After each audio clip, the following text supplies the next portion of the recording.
মজুমদার তিনি বলছেন পুলিশ অনৈতিক কাজ করছে, শাহজাহানের নির্দেশে চলছে। তো সুকান্তর পাল্টা কটাক্ষ তৃণমূলের।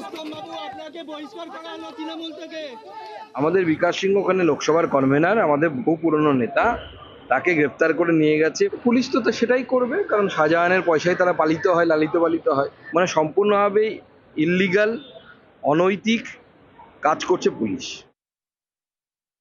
শাহজাহান কোথায় আছে সে পুলিশ জানে। পুলিশকে শাহজাহান সে কি ইনস্ট্রাকশন দিয়ে কাজ করাচ্ছে, তো এরপর কি করতে হবে, তারপর কি করতে হবে।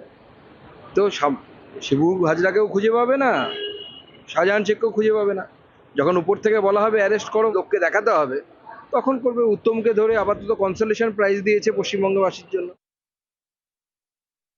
তারা চেয়েছিল সন্দেশখালীকে কেন্দ্র করে অশান্তির আগুন জ্বালাতে, কিন্তু প্রশাসন এবং পুলিশ তারা ব্যবস্থা নিয়েছে, 144 ধারা করেছে, এবং সেক্ষেত্রে রং দেখে হচ্ছে না।